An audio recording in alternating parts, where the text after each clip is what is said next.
तक्षण न सत्याभ्याम परिजमानम सुखम रथम तक्षण धेनुम सबर दुघाम। बनाया दोनों ऐसों के लिए जो असत्य नहीं है, सर्वत्रगामी सुख में रथ। बनाया समान रूप से दोहन की जाने वाली गतिशील वाणी। यह मंत्र जो लिया गया वह ऋग्वेद के प्रथम मंडल के 20वें सूक्त का तृतीय मंत्र है। इस 20वें सूक्त के ऋषि हैं भगवान मेधातिथि महिमत कांड, और इस सूक्त में कुल 8 मंत्र हैं। और इस संपूर्ण सूक्त का देवता केवल दिव्य विषय, जिसे मुख्य विषय भी कहा जाता है, वह है ऋभवः। ऋभवः अर्थात मेधावी जन। मंत्र जो इस तृतीय मंत्र का जो छंद है वह है विराट गायत्री। और जैसा कि इस संपूर्ण सूत्र का स्वर षड्ज है, तो इस मंत्र का भी स्वर षड्ज माना जाएगा। और अष्टक क्रमेण ऋग्वेद के ये प्रथम अष्टक के 2 अध्याय के जो मंत्र हैं जो कि प्रारंभ हो रहे हैं। ये जो प्रथम सूक्त है, इस प्रथम सूक्त में प्रमुखता विशेषता बताई गई है कि परम पुरुष और मेधावियों के परस्पर संबंध क्या होते हैं। परम पुरुष और मेधावी। परम पुरुष अर्थात जो सबसे प्रथम पुरुष, प्रारंभ में जो सृष्टि का अध्यक्ष है, जिसे विष्णु परम पुरुष भी हम कह सकते हैं, वह।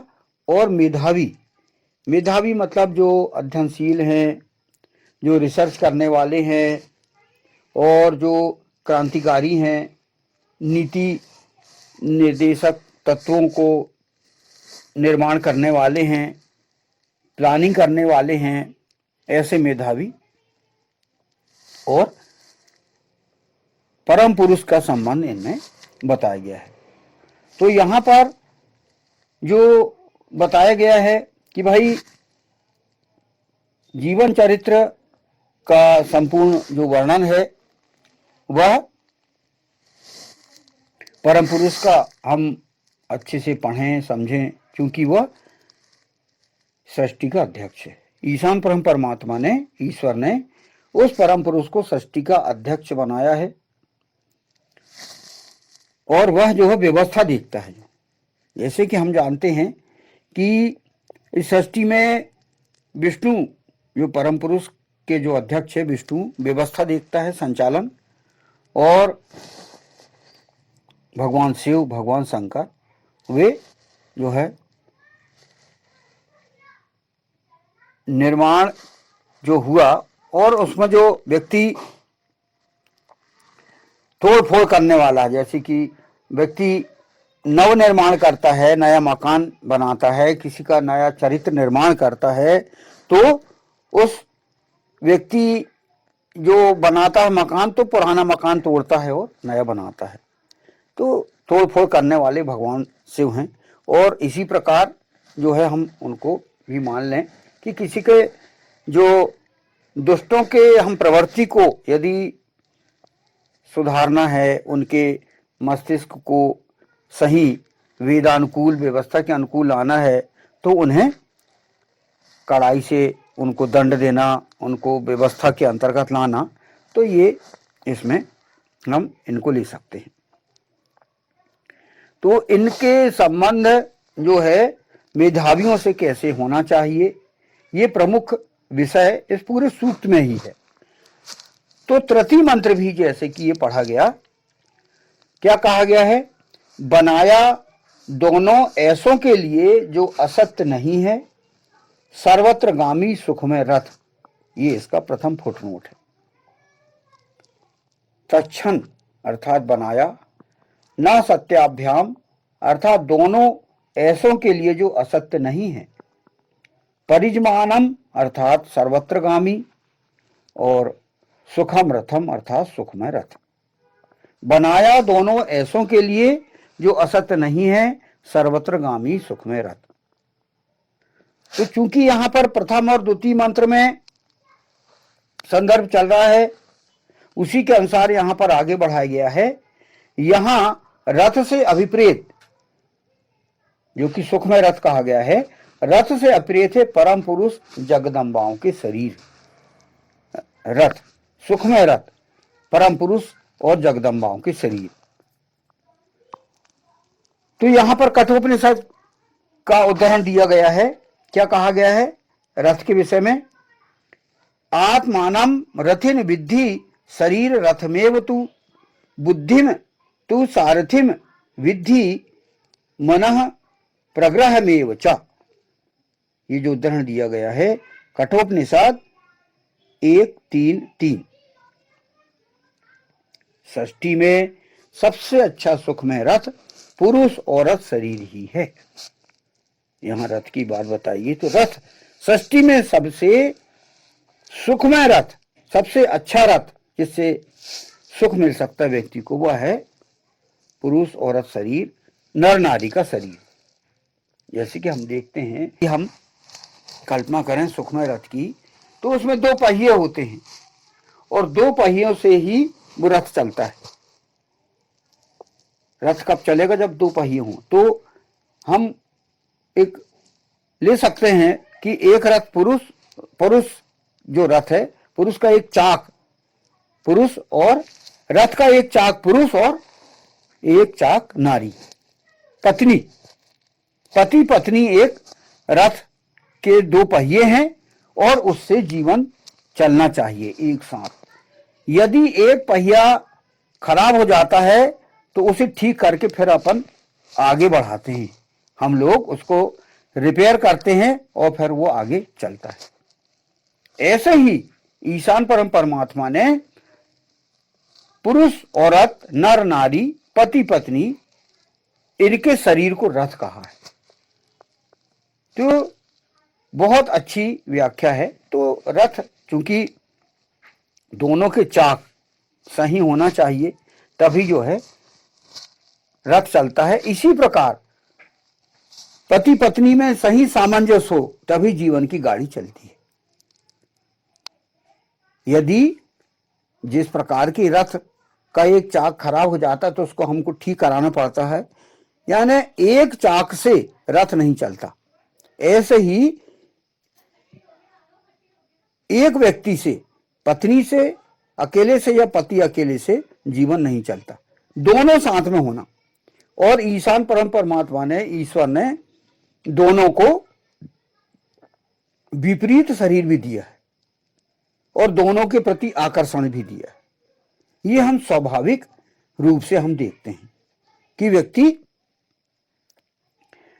अपने शरीर को देखता है, पुरुष और औरत भी अपने शरीर को देखती है, तो उनके जो विपरीत शरीर है उनमें आकर्षण होता है। और ये सृष्टि के प्रारंभ से ही ईश्वर ने, ईशान परमात्मा ने ये व्यवस्था करके रख दी है।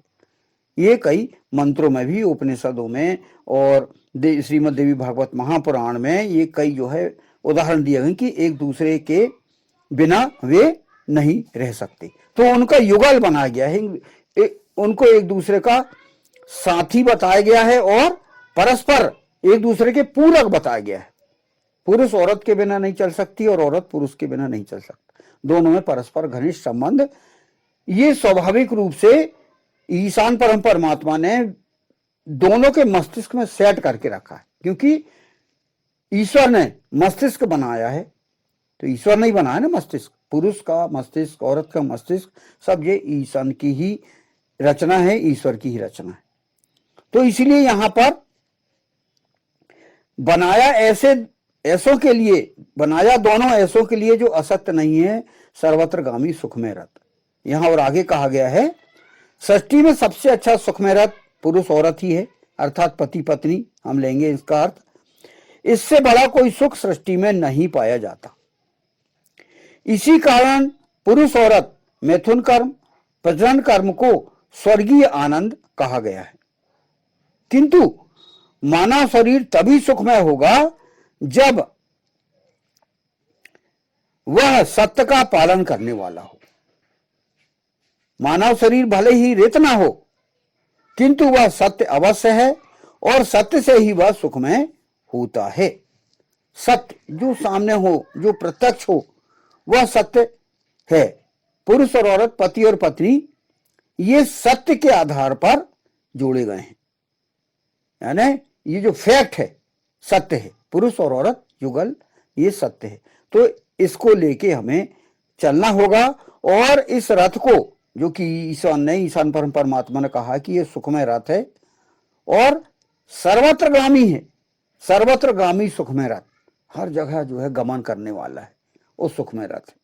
तो यह सत्य है और इसके आधार पर, सत्यता के आधार पर, दोनों में जब तक सत्य वचन, सत्य मतलब उनके साथ सत्यता ना हो, तब तक वो सुखमय रथ उनका नहीं चलेगा। उनमें झूठ, छल, कपट ये नहीं चलेगा। सत्य को लेके दोनों को चलना होगा। दोनों एक दूसरे से सत्य बोले, पुरुष पति पत्नी से सत्य बोले और पत्नी पति से सत्य बोले, और वे सुखमय रथ रूपी अपने जीवन का निर्माण करें। ये कहा गया है कि व्यक्ति यदि जीवन व्यवस्था को अच्छे से चलाना चाहता है तो जैसे कि रथ एक साथ चलते हैं, वो गति करते हैं, वो वैसे ही हमें हमारे जीवन को चलाना होगा, तभी हम सुख प्राप्त कर सकते हैं। इसमें अगला बताया गया है, फुटनोट जो है, बनाया समान रूप से दोहन की जाने वाली गतिशील वाणी। इसकी व्याख्या यहां पर की गई है, ईशान परम परमात्मा अर्थात ईश्वर की वाणी वेद समान रूप से दोहन की जाने वाली और गतिशील है। सृष्टि के समस्त जन वेद वाणी का दोहन समान रूप से कर सकते हैं, किंतु फिर भी उसका दोहन कभी समाप्त नहीं होता। इसीलिए कहा गया है, अनंता वै वेदाः, वेद जड़ीभूत नहीं है अपितु गतिशील है। यानी दोहन करने के लिए कहा गया कि आप वेद से अनंत ज्ञान प्राप्त कर सकते हो। वेद से अनंत ज्ञान हम प्राप्त कर सकते हैं, उसका दोहन कर सकते हैं। दोहन मतलब जैसे कि हम गाय का दूध दोहते हैं, भैंस का दूध दोहते हैं, बकरी का दूध दोहते हैं, और आदमी उसका पौष्टिक उपयोग करता है, पुष्टता के लिए उपयोग करता है। ऐसे ही हम वेद से हम पाएं, अच्छी चीज पाएं, अधिक से अधिक वेद को समझने के प्रयास करें। और वेद कोई जड़ीभूत नहीं है। जड़ीभूत मतलब कि नहीं भाई बहुत कठिन है, इसको समझा नहीं जा सकता, या बहुत पुराना है ना, पुराने जमाने का है, उसको हम पढ़ेंगे तो हम पुराने जमाने में पहुंच जाएंगे। नहीं, ऐसी बात नहीं है। वेद को गतिशील कहा गया, वेद गतिशील है, बल्कि वो मॉडर्न कहा गया। वो कहीं बताया गया एक मंत्र में, वेद ना मरता ना पुराना होता, है ना। तो वो हमेशा मॉडर्न है वेद। तो वेद को इसलिए सरल करके हम समझा रहे हैं, समझाने के प्रयास किए गए हैं। जो भाष्य है वह ये प्रयास किया गया है कि वेद कोई गूढ़ नहीं है, उसको सरल ढंग से समझाने के हमने प्रयास किए गए हैं, ताकि जन सामान्य इसको सुने और सुन के हमारे अपने जीवन को सफल बनाए। वेद कोई गूढ़ नहीं है, बिल्कुल कोई गूढ़ नहीं है, कोई कठिन नहीं है। इसको हम श्रद्धा से, मेधा से, माने तर्क शक्ति से और आस्था से हम यदि पढ़ें तो हमें पूरा ज्ञान हमको मिल सकता है। और आगे कहा गया है, देवस्य पश्य काव्यम नाम अमार न जीर्यति। देखो देवगुणों वाले के काव्य को ना मरा ना पुराना होता। यही वही अभी बताया गया, जो कि अथर्ववेद के कांड 10 और अष्टम सूक्त का 32वां मंत्र है। तो ना ही कोई गूढ़ है, ना ही कोई पुराना है, ना ही कोई जड़ीभूत है वेद। वेद बिल्कुल हमेशा उसको हम नवीनता से समझ सकते हैं। हमारी नवीन परिस्थितियों के अनुसार हम वेद मंत्र को समझ सकते हैं, और हमेशा वो मॉडर्न है। तो इस ढंग से, इस उस हिसाब से हम मंत्रों को समझें। तो इस मंत्र में इतना कहा गया है, इसको मैं पुनः पढ़ता हूं। बनाया दोनों ऐसों के लिए जो असत्य नहीं है, सर्वत्रगामी सुखमय रथ, बनाया समान रूप से दोहन की जाने वाली गतिशील वाणी। ओम तच्छं न सत्याभ्याम परिजमानम सुखम रथम तक्षण धेनु सबरदुगाम। ओम।